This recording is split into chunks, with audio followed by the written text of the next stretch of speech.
Maybe you are cruising down the interstate on your way to a family vacation and looking for a good meal. Maybe you were starving after a Little League game and dying for some food. Whatever the case may have been, Subway was always there to save the day with a foot-long sandwich with chips, a drink, and if you're lucky, a delicious cookie.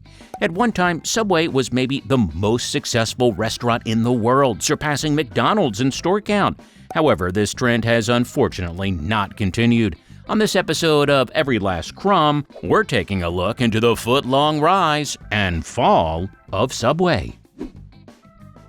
17-year-old Frank DeLuca wanted to become a doctor. He had graduated high school and received admission to a pre-med program. The only problem? He didn't have the money to pay for college. Seeking the advice of a family friend, he asked Dr. Peter Buck, a nuclear physicist, how he should pay for school. Dr. Buck advised young Frank that he should open a sandwich shop, remembering how well a local business had done with this concept. Though Dr. Buck had never owned a business before, like any nuclear physicist, he was confident this plan would work. He was so sure that he offered Frank a $1,000 loan. With this seed money, Frank opened a lunch counter, and on the first day, Pete's Super Submarine sold out of their signature item, the Footlong Sub.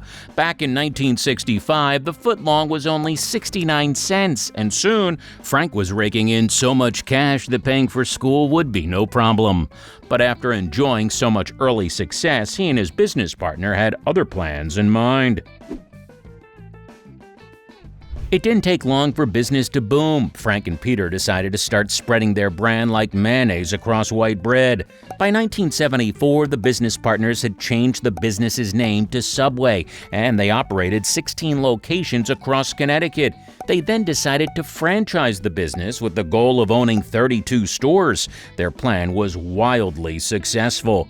By the late 1970s, Subways were popping up on the West Coast, and in 1984, Subway opened their first international location in the tiny Middle Eastern country of Bahrain. Apparently, the citizens of this small peninsula in the Persian Gulf had an insatiable appetite for sandwiches. Subway just kept going. By the 1950s, they operated franchises in over 15 countries. The 2000s saw the most significant growth for the company. As consumers became more health conscious, Subway capitalized by emphasizing their fresh ingredients and lower calorie options. They also employed Jared Fogle as their spokesperson, a man from India who claimed to lose 200 pounds in part by eating at Subway. In 2007, Subway reached a deal with Walmart to start putting franchises in stores across the country. Because who doesn't want a foot-long sub after shopping in Walmart? Profit soared. Their $5 footlong campaign in 2008 became symbolic of Subway's commitment to providing fresh, healthy ingredients for an affordable price. By the end of 2010, Subway was the largest fast food chain in the world with 33,749 locations worldwide, 1,012 more than McDonald's. At the beginning of the 2010 decade, Subway was at the top of the food chain, literally. By the end of the decade, they were hemorrhaging stores and money, and after a 2-year battle with leukemia, Frank DeLuca unfortunately passed away in 2015, leaving his sister in charge of the operation. On January 1st, 2016, Subway had reached their peak of over 27,000 stores in the United States alone. By the end of that year, they had closed hundreds of restaurants and would continue closing more restaurants than they opened in every year since then. Amid such massive success, what caused such a rapid decline? Jared Fogle had been responsible for some of Subway's massive growth. The marketing campaign to get Americans active and eating right had been wildly effective. In the time he served as an official spokesperson, the company had tripled in size. He was the face of Subway. When revelations came out that he was a child predator, it was a public relations nightmare for the company. After Fogle was convicted of terrible crimes in 2015, Subway's image suffered immensely. They had placed him in schools and in community centers to advertise their message, and now the company's decision to invest so much of their brand into this man was seen as reckless and negligent. Apart from the incredibly unfortunate series of events that happened with Jared, Subway faced much stronger competition in the restaurant market. Companies had begun to understand the health-conscious nature of consumers and began pivoting to address this market. Similar restaurants such as Jersey Mike's, Firehouse Subs, and Panera began seriously cutting into Subway's market. The status that Subway had enjoyed as the healthiest and tastiest option in the fast food market was no longer the case. Other restaurants were now healthier, tastier, and just as convenient. While Subway has always managed to keep their prices low, consumers started finding more value in the experience they encountered in other places. Even places like McDonald's started offering healthier options. While Subway still occupied a unique and important place in the fast food market, they no longer held a monopoly as the lone health-conscious, convenient option. Subway endured heavy criticism for their use of a chemical agent that whitened their bread and made it bake faster. This chemical, though widely used by other fast food restaurants, was contrary to Subway's health-conscious image. They were also hit for using meat from animals who had been treated with heavy antibiotics. That Subway relied heavily on chemical agents and antibiotics flew in the face of their central appeal to consumers. Customers started walking away from Subway in favor of restaurants that used more locally sourced ingredients without hormone-treated meat.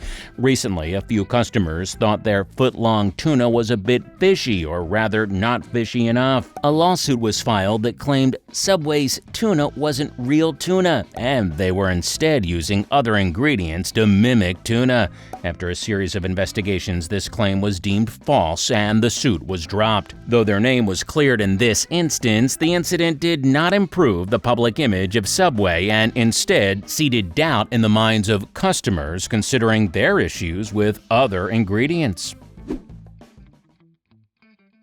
Over the years, Subway's relationship with franchise owners had not been the best, to say the least. As Subway tried to revamp their stores and invest in national marketing strategies, franchise owners didn't always agree with these decisions, and they often came with a cost for store owners. Since franchisees are required to contribute to national ad campaigns, if they felt that the ads weren't driving traffic into their stores, they became frustrated. Some of Subway's franchisees also became frustrated that these new strategies were not communicated to them properly. Therefore, when consumers had complaints about the new menu and pricing structure, franchise owners weren't able to address those concerns properly because they themselves didn't understand the changes. Subway has long been criticized for allowing stores to open near one another, cannibalizing each other, while Subway still enjoys the same profits and royalty structure. Subway also encountered legal battles with some franchisees. Some of these suits allege that Subway has preyed upon Indian immigrants by pressuring them into opening more unprofitable franchises. These immigrants, who have often invested their entire life savings into a Subway franchise, are often victims of questionable business practices that fine them and take away their stores due to tic-tac violations. A segment of John Oliver's Last Week Tonight show best exemplifies the criticisms on Subway's corporate structure.